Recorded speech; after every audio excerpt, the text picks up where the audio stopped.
नमस्कार दोस्तों, मैं संदीप कुमार एक बार फिर से आप सभी लोगों का सुनो भाई रुको भाई के यूट्यूब चैनल पे दिल से स्वागत करता हूँ, अभिनंदन करता हूँ।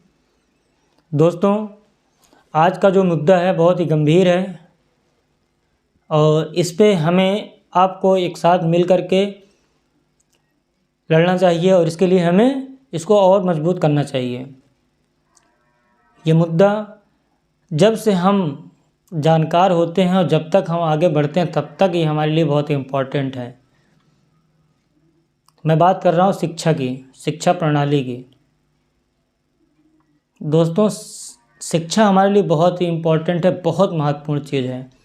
अगर हमें समान ज्ञान, समान जानकारी रहेगी तो हम आगे हर एक चीज़ बोल सकेंगे, अपने हक के लिए कह सकते हैं और हर तरह में हम मजबूत रह सकते हैं। लेकिन उसके लिए हमें शिक्षा चाहिए, नॉलेज चाहिए। सरकार भी इस पे ध्यान दे रही है और काम भी करे, लेकिन कहीं ना कहीं कहीं ना कहीं से कुछ ना कुछ छूट रहा है, जो कि ये नहीं हो पा रहा है। हमारे छोटे छोटे भाई होते हैं, छोटे छोटे बहनें होते हैं, बच्चे होते हैं, सोचिए उनको गांव देहात में तो ये और दिक्कत है। दोस्तों, गांव में जो प्राइमरी स्कूल होती है, सोचिए वहाँ पे शिक्षा लेवल क्या है। आप एक बार अपने आप मोहल्ले में, अपने आप गांव के जो सरकारी स्कूलों को वहाँ आप जाके देखिए, आपको समझ में आ जाएगा। लोग पता नहीं क्यों सरकारी स्कूल में एडमिशन नहीं लेते हैं। रीज़न वही है कि वहाँ पे शिक्षा है ही नहीं है।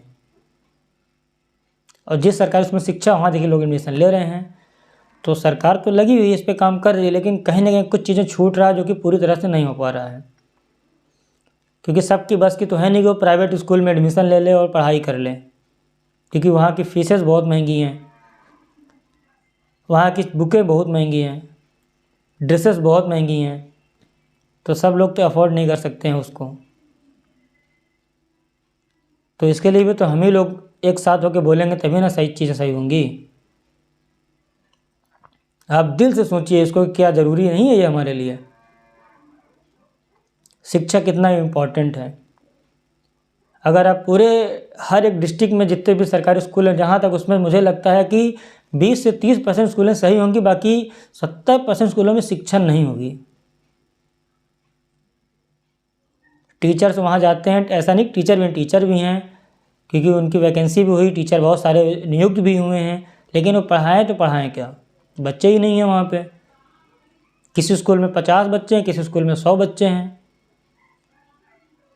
तो पेरेंट्स क्यों अपने बच्चों को नहीं भेजना चाहते सरकारी स्कूल में? उसका रीज़न ये क्योंकि उनको मालूम, इनके दिमाग में ये बैठ चुका है कि यह प्राइवेट सरकारी स्कूलों में बच्चों की पढ़ाई नहीं हो सकती, उनका भविष्य उज्जवल नहीं हो सकता।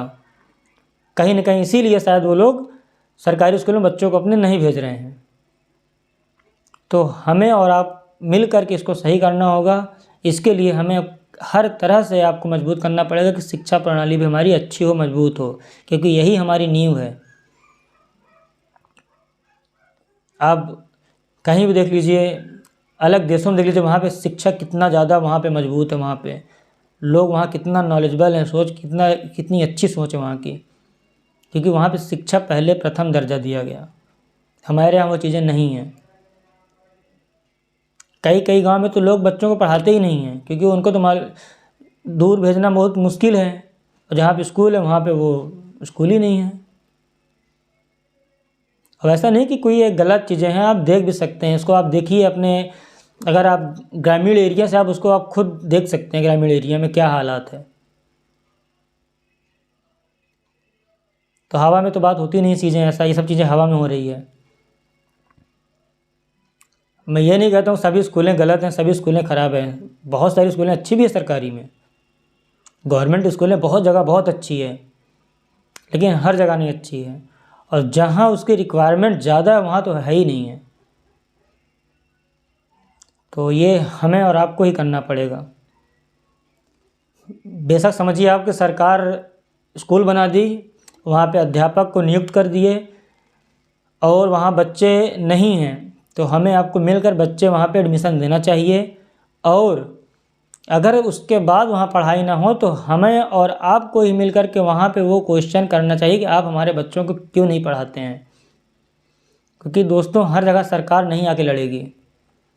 सरकार के पास इतना समय नहीं है कि वो गांव-गांव जाके एडमिशन दिलाएगी, बच्चों के लिए सवाल जवाब करेगी, ऐसा कुछ नहीं है। उनके पास बहुत सारे काम हैं। सरकार के पास जितना काम है उतना बेचारी कर दे रही है, लेकिन आगे का काम हमारा और आपका है और ये हमें और आपको करना चाहिए।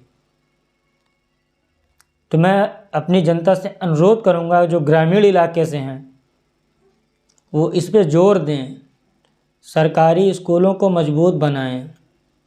बहुत सारे तरीके हैं, आप एकत्रित होइए, इकट्ठे होइए, वहाँ पे स्कूल में जाइए, प्रिंसिपल होंगे, टीचर होंगे, उनसे बात करिए क्या दिक्कत है जो यहाँ पे बच्चे नहीं आ रहे हैं, एडमिशन आप कराइए।